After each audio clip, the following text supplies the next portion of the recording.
Um, PoNS is the only treatment to date that has clinical and neuroimaging evidence of that support the presumed mechanism of action of neuroplasticity. Now, you probably have heard that a lot of or many of the interventions that promote neuromodulations trigger neuroplasticity.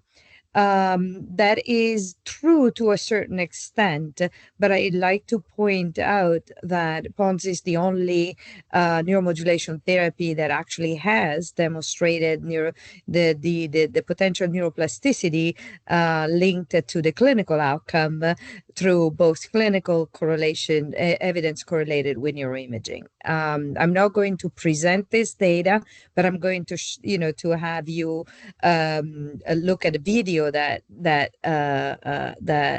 shows PoNS mechanism of action. So we have this is a therapy that is indicated for balance gait deficit in MS, TBI, or stroke, or specific. Next slide, please. So I think you guys are all. Next slide, please. Okay, so I think you guys are familiar with with the unmet medical need in especially when it comes to people that are affected by neurological disorders that impair their ability to function, their ability to move, their ability to stand, their ability to perform independently. And this is to date still a lingering problem in managing these patients because the current interventions are not necessarily fully addressing the disability and the functional ability impairment that patients with mmTBI and stroke experience. Approximately 70 to 80% of this population has a significant deficit that can not only occur during at the onset of their clinical symptomatology, but they can also linger over time. So not only that they have this disability, the disability in their ability to walk and to maintain balance, but also they are a significant risk of fall. Across the three disorders, there is about a 46% on average the population that reports one or more fall per year. So this is obviously has a high health economic and cost burden effect on the healthcare system. So there are a number of symptoms, obviously, that are related directly or indirectly to having a balance and or gait deficit. And the PoNS device, coupled with physical therapy, is being shown to enhance neuroplasticity, which in a minute, when I present the data, will show what that translate into not only improvement of gait, but also maintenance of this improvement over time. Next slide, please. So well, we have received the Health Canada marketing authorization, as I mentioned, for balance deficit due to traumatic injury, and then a gait deficit due to multiple sclerosis and to stroke. As you can see, we've been pretty consistent in studying the therapeutic benefits of of PoNS. Which I will refer to PoNS therapy because PoNS is supposed to be used in conjunction with physical therapy, with rehabilitative physical therapy. So next slide, please. PoNS device is an orally applied therapy that is delivered by neurostimulation through a mouthpiece that is connected to a portable controller and promotes cranial nerve neuromodulation. There's also known as translingual neuromodulation. It is a light portable controller that you wear around your neck, and then you have a mouthpiece with 143 gold-plated electrodes that you put on your mouth, and is supposed to and is designed so that it could stimulate the front part, the anterior front part of your tongue. So this stimulation, this electrode send the stimulation to this part of the tongue and stimulates specific nerves in the superficial part of the tongue. They are connected with two cranial nerves, or actually two branches of the trigeminal and facial nerve. So these are cranial nerves that are directly correlated with the brainstem, and through this stimulation, they produce neuromodulation. And most importantly, when the therapy is used regularly and consistently, it triggers neuroplasticity, and we demonstrated that this neuroplasticity is correlated with a significant improvement in gait and or balance functions. Next slide, please. So I would like to show you at this point a brief video on how PoNS works. What is the mechanism of action?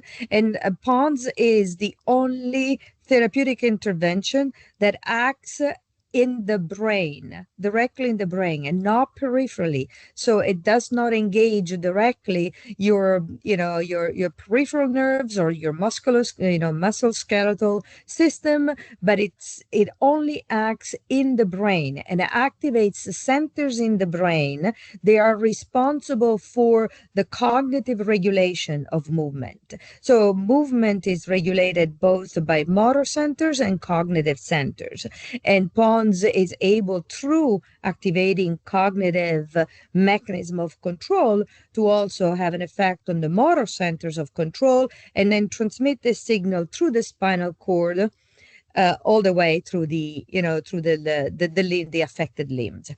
I'm going to pause to show you the video.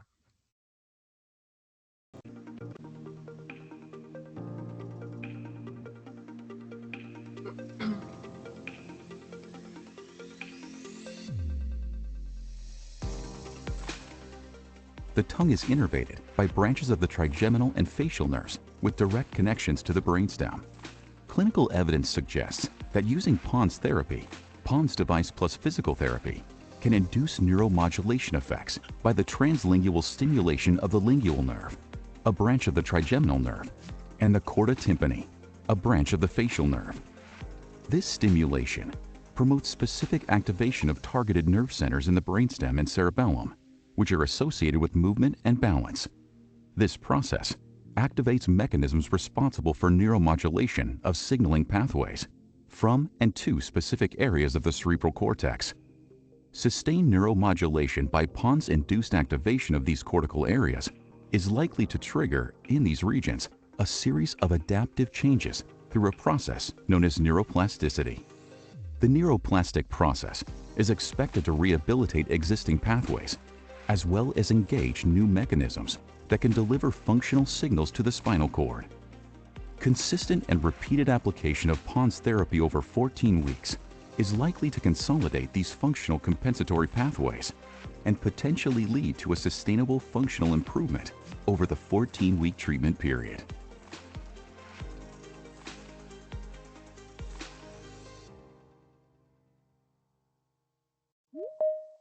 Okay. All right, so I think we can move to the next slide, please. All right, so how is PoNS used? So as I mentioned, the device is worn during performing physical rehabilitation.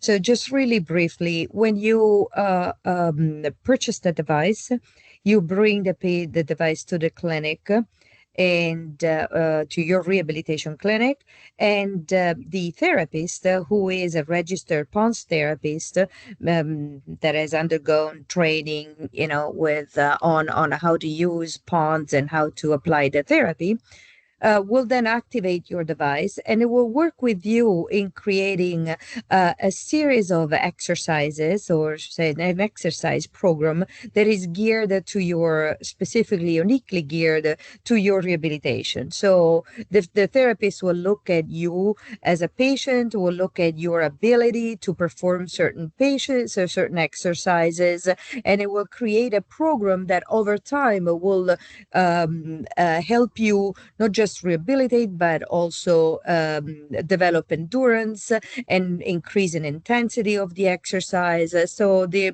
objective of the rehabilitation, and especially the therapist, is to get you to induce that neuromodulation through the exercise, and by increasing the intensity of your exercise, by building endurance, by building resistance, eventually trigger the neuroplastic changes that will result in your therapeutic effect. So it's very easy to use. The one thing that I would say is the later I will present a study on the latest study on PoNS and adherence to treatment. Um, if you're committed to 14 weeks of therapy and you really follow the recommendation of your therapist, and implement the therapy by performing 3 exercise sessions daily, one in the morning, one in the afternoon, and one in the evening, you are going to most likely have a clinically meaningful therapeutic effect, meaning that you will see the benefit of the therapy. So on average, the recommended dose is 100 to 120 minutes of PoNS therapy per day. And again, the therapist will help you create a plan that would allow you to reach this goal. Remember, nobody expects you to be able to do 120 minutes of physical exercise on day one. But the objective is to get you during the first 2 weeks, when you work with your therapist in clinic, to get you to be able to do 100, to 120 minutes of therapy. So the therapy consists of 20 minutes of PoNS utilization. So you put the device, you activate the mouthpiece, you activate the device, and you perform 20 minutes of gait rehabilitation exercises. So when you have the devices activated, then you take a little, a short pause, and then you reactivate the mouthpiece, and then you perform 20 minutes of balance exercises.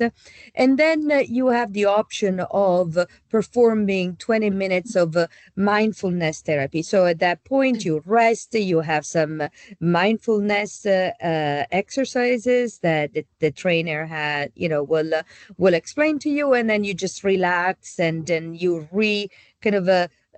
re-envision functions and the exercises that you have performed. And you have the choice to do this twice a day or just one time in the evening. So to recap, you start, your PoNS therapy in clinic. Ideally, you want to be in clinic no less than 3 times a week. And then, regardless of whether you have done the therapy in clinic, you also need to be able to do the therapy at home. So, for example, if you, for example, are going to the clinic and you've done your PoNS therapy in the morning, then you are expected to do, the same 20 minutes, 20 minutes, and 20 minutes in the evening. So if you're not going, to the clinic, then you want to do your 20 minutes of gait exercise, 20 minutes of balance exercise, and the breathing and awareness exercises twice a day, in the morning and in the evening. Now, remember that you can skip one mindfulness session, but you cannot skip the exercise for gait and the exercise for balance. And remember, when you do these exercises, you need to have, you activate your device, and you have to have your mouthpiece that delivers the stimulation. And the stimulation is pretty, it's not cumbersome. You're not going to feel any pain. At best you're going to feel the sensation of sparkling water, like a club soda in your mouth, or champagne in your mouth. So, and you can adjust that stimulation. What we ask you is obviously to adjust the stimulation enough to be challenging but comfortable. So challenging meaning you have to be able to feel that stimulation, but without necessarily having to feel that much discomfort. Next slide, please. Oh, and by the way, before we go to the next slide, then after the first 2 weeks in clinics, you're able to use the device with the physical therapy independently at home for 12 weeks with regular checkup with your physical therapist, either in clinic or by telerehabilitation. Next slide, please. All right. So I'm going to go one more click. So I'm going to go to tell you, no, that was before. That's fine. So these are the data that we have for the multiple sclerosis patients. And as you can see, I'm not going to go in details describing these slides. I wanted to point out that the patients, all 10 patients, subjects that were in the active group, this was a randomized controlled trial. So there was an active group and a placebo group that use a sham device. So devices that were designed to not deliver the stimulation. And so in the placebo group, in the control group, you could see that there is already a meaningful improvement in your DGI, so in your gait deficit of approximately 4 points.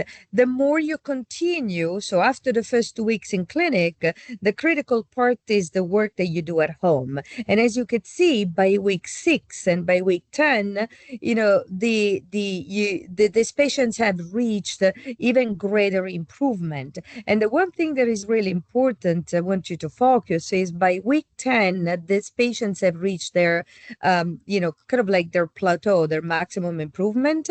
But this improvement is maintained between week 10 and week 14. So this speaks as to the possibility, the likely possibility that these patients have reached not only that they have triggered neuromodulation, but that this neuromodulation has translated into neuroplasticity. Now, neuroplasticity is an irreversible process that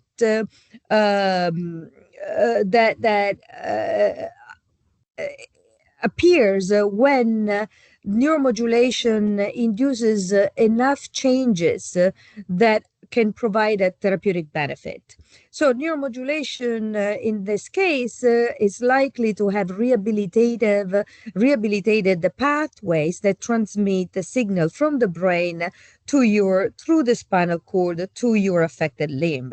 And as you can see here, this, because there's no further improvement, by week 10 is likely that this neuromodulation has transformed into neuroplasticity, meaning that there is a consolidated mechanisms that would allow you to maintain the improvement that you have received. If you look at next click, please. If you look at what the sham group, the placebo group performed, now we all know that physical therapy has some benefits. There are benefits with physical therapy, and as a matter of fact, physical therapy also induces some degree of neuromodulation. And as you can see, the improvement is not as dramatic as the active group have experienced, but there is by week 10 they have reached some clinical meaningful improvement. But the most important part is that the neuromodulation created by the physical therapy doesn't appear to become neuroplasticity. As a matter of fact, you see that at some point when the patients plateau in their improvement, over time they start declining. Their improvement starts declining. And this is the major difference between having a therapy that just induced neuromodulation versus a therapy that induced neuromodulation and transformed this neuromodulation into neuroplasticity. So many of these subjects, all the subjects experience at least a 4 points. But what is important is that, 70% or, of these patients actually experienced almost 8-point improvement in their DGI. Now, what does it mean to have an 8-point improvement? And Beth can probably speak, will probably speak, to this point. It means it could be the difference between being, wheelchair bound and being able to become independent, whether, with assisted devices or even without assisted devices. So it is the difference between being, functionally I don't want to use the word disabled, but functionally impaired versus being more, functionally able, more independent in your activity. Next slide, please. So what is interesting about PoNS therapy is that also this clinical data were confirmed by real-world evidence. And as a matter of fact, we see that in a database that we analyzed with 42 people treated with PoNS, with MS treated with PoNS, 58% had at least 4-point improvement in their DGA, FGA, functional gait assessment. 58% in a real-world setting is a lot.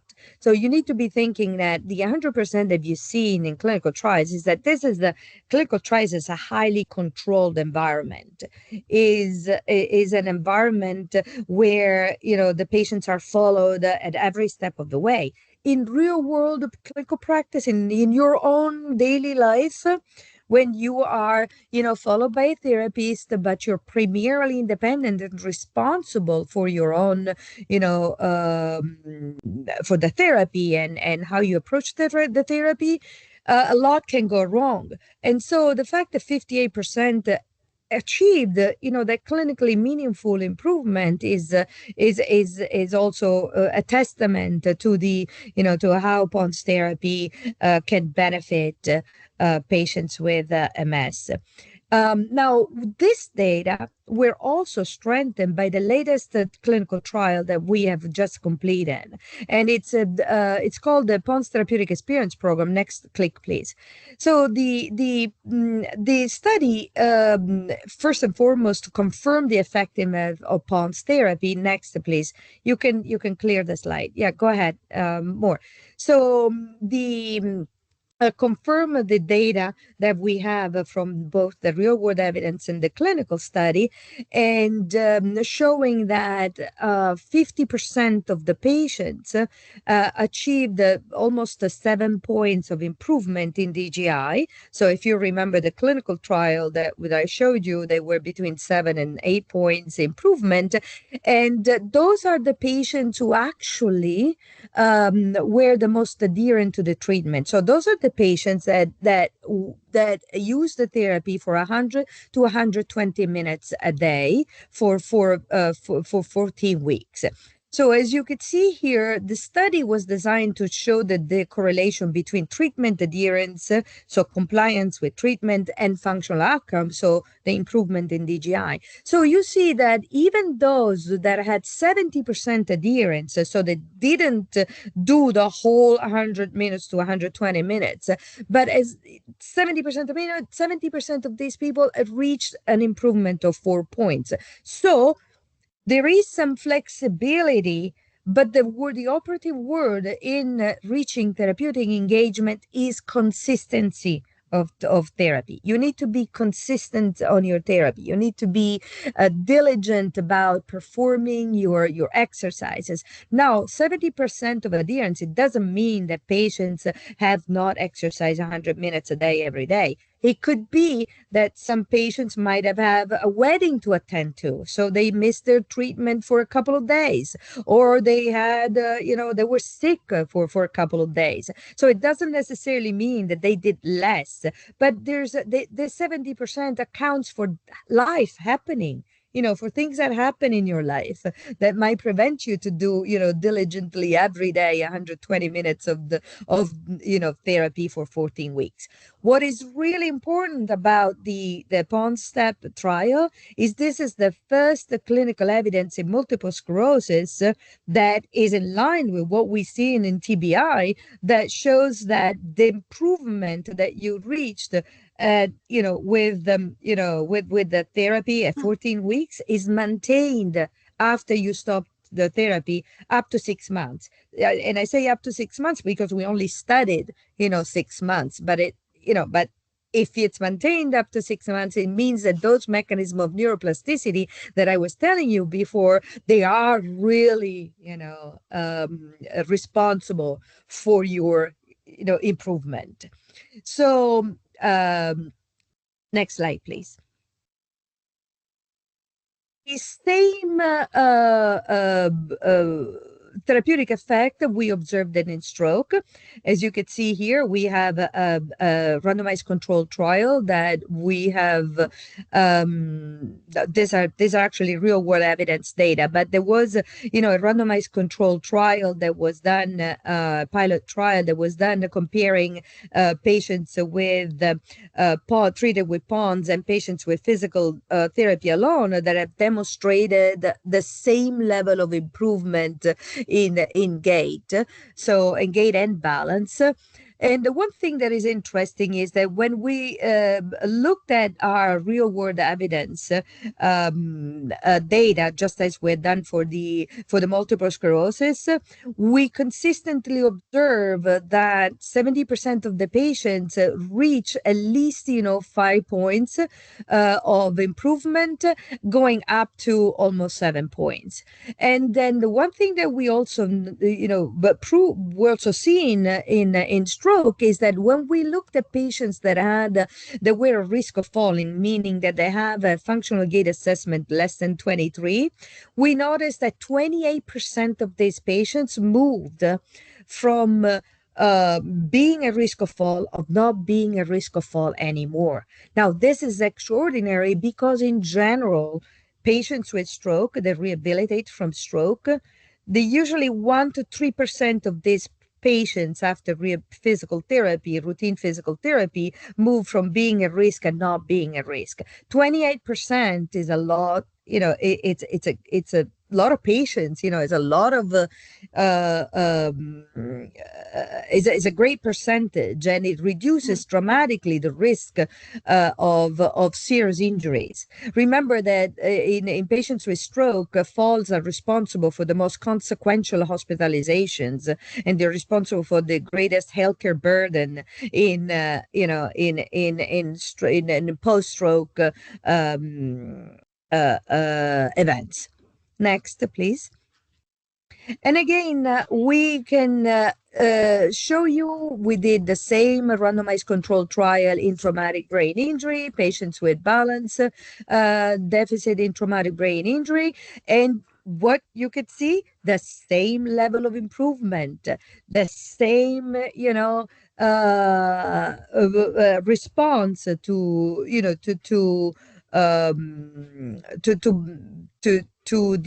the therapy. This particular slide is showing you the data for the sensory organization test, which is a measure of balance, of improvement of balance. And as you can see, all the patients, whether they were in the high frequency, the high stimulation or the low stimulation group, all the patients improved from baseline, and they improved so significantly that 72 percent of this individually, right, were already responders at week 5 of the therapy. Now, one thing that we have also known, and that's why I said that the MS data on durability of effect are aligned with the traumatic brain injuries, is that these patients were observed at 12 weeks post-treatment, and then also in balance, they show that they maintain their effect, the effect that they have reached during the PoNS therapy. So basically, what we are seeing here across these three diseases is that the regardless of the underlying condition, if you have gait and balance and or balance deficit, and you use PoNS therapy, you have the same consistent level of improvement. It's not like one patient has 4 points and another with MS has 4 points, and a patient with stroke has 8 points, and a patient with traumatic brain injuries, reaches 3 points. On average, everyone consistently improves between 5 and 7 points. So next slide, please. Okay, so we have some health economics data, but basically we wanted to just show you that patients who were long-term that they had a long-term disability due to traumatic brain injury after PoNS therapy, all of these patients improved in their gait and balance. Their deficit was no longer a barrier to returning to work, and they also had a benefit in their headache frequency and severity reduction. So 56% of these patients returned to work, and 80% have returned to their prior occupation and stayed in their occupation for more than 6 months. So the healthcare saving is approximately 1.6 million in long-term disability claim. So as you can see, there is a significant cost saving, related with using PoNS therapy. Next, please. And I think this is an important slide because in a significant, not only no, go ahead, pull the slide. So go ahead, click more, please, Kelsey. Yes. So the clinical trials have not only the clinical trials, but the real world evidence have demonstrated that PoNS is extremely well tolerated and also very safe. No serious the device related adverse events were reported.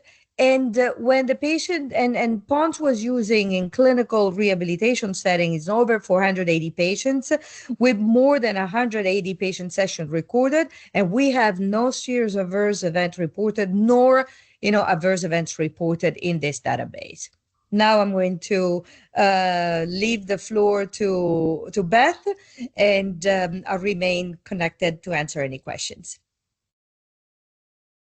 Okay, thank you. I'm honored to join you today and be able to share my experience. The feeling of isolation that I had all that time with my brain injury was one of the most difficult parts. So here I am sharing it now to talk with you today. And I get a little emotional when I get talking to my past. It was a pretty long time, so I'll get into the story. My story begins 10 years ago with a car accident, and it changed my life in an instant.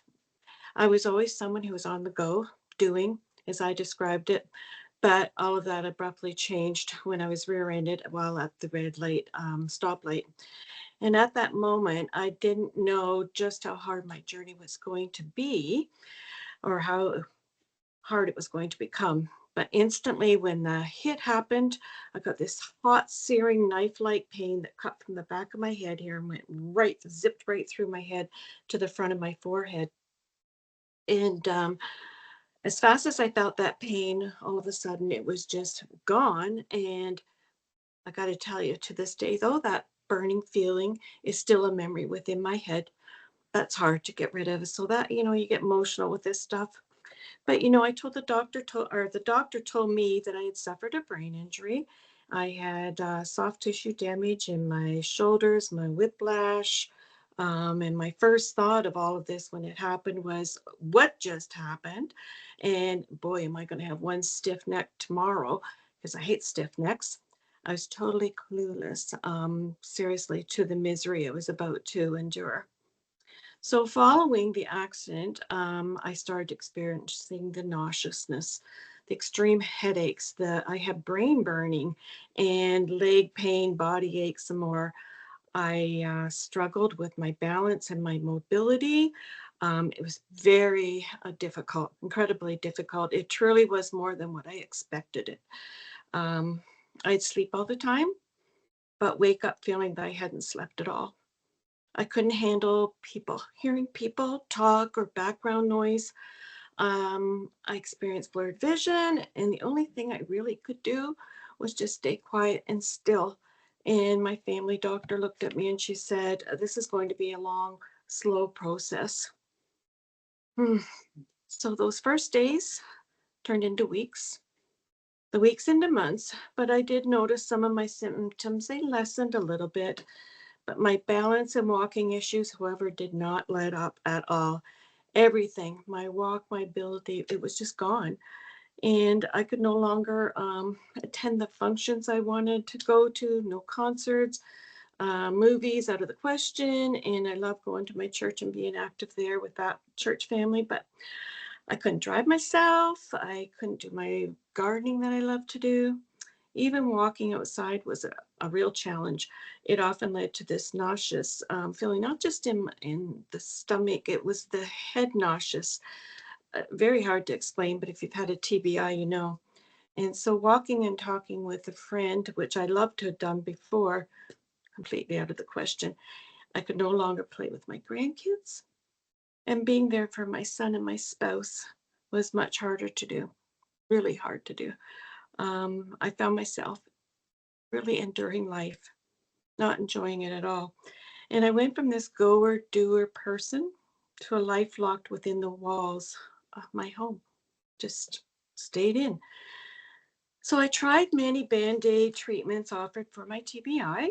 I eventually connected with a trauma center. They had this whole body mind approach to rehabilitation, and they referred to me to Dr. Scott at the Advantage for Athletes. And it's an authorized PoNS therapy clinic. They had heard about the PoNS device and its success, and they had mentioned it a few times, but I thought, I can't go do any of this stuff. And it wasn't local to me at that time, even if it meant minimal improvement. When I heard about it, I thought, okay, um, it was enough for me to give it a try. So when I went for my assessment at A4A with Dr. Scott, he asked me what I expected to get from this treatment. Well, I really didn't know how to answer that. And he said, "Are you in it for the long haul?" So my response was, well, if I get this much, a little inch of improvement. I really didn't know what that inch was about, but I soon found out. Yeah, the day I started, my husband, he's not a very verbal person, he's quiet. He put this little note into my bag and he said, "You will do this." And it gave me this encouragement to start. And Monday, July 22nd, 2019 was the day. And in those 5 days of starting treatment, I was improving on the treadmill daily, no longer feeling that awful nauseous due to my balance. That first day was brutal, I'll tell you, because it brought all the symptoms out. And I hadn't done anything for years. So my ability to maneuver on the treadmill, it just amazed me. I went from this one-sided, and Dr. Scott called it a bear walk. I don't know if you know what a bear walk is, but it's a one-sided walk where you go this way, not tick-tocking back and forth. And I didn't even realize I was like that. So I went from that to a very slow pace of walk, and then to a normal walk, and then a perfect balance. By the end of my 14 weeks, I'll tell you, I was able to run at a fast pace without holding on to the bars of that treadmill. And by balance, sessions became so easy to do, even had my eyes shut. Yeah, I kind of really impressed myself at this because I think I came out better than I was before the accident, even. Anyways, you might be wondering just how this changed my day to day life. Well, I can now play with my grandchildren. I went to a concert with my husband and my son. Oh, that was a very emotional day because I did that within my treatments, and I thought I'm just going to try this out. And there was, no symptoms came upon me. All in all, life just connected for me again. It was great. I feel like a whole new person. I'm going out to restaurants. I can garden. I can drive. One of my biggest accomplishments was to go on a holiday with my husband, which I hadn't done. Even getting on an airplane, it was amazing. So I got to tell you, it wasn't easy. This treatment plan, um, it it really was hard work. It really was, especially that first week. Extremely exhausting. Extremely. Um, 14 weeks of doing this treatment session was, yes, a long haul.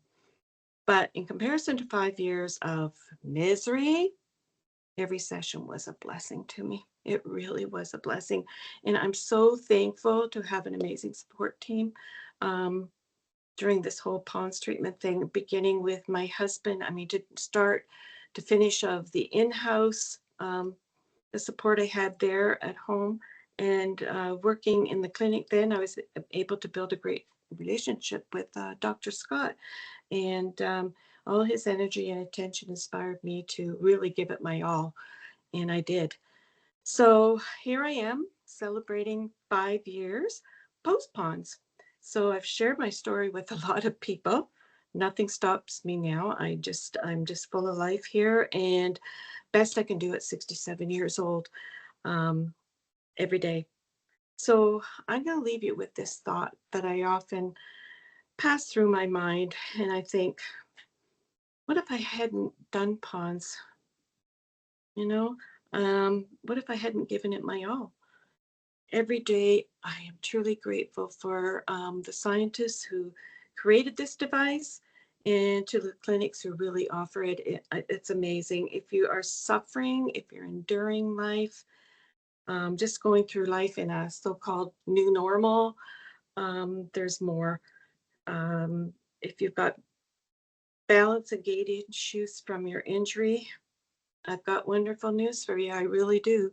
PoNS therapy, it may be your opportunity to return to your life as you knew it, because I have, and I'm so thankful for it. Thanks again for having me, and I can't say enough about it.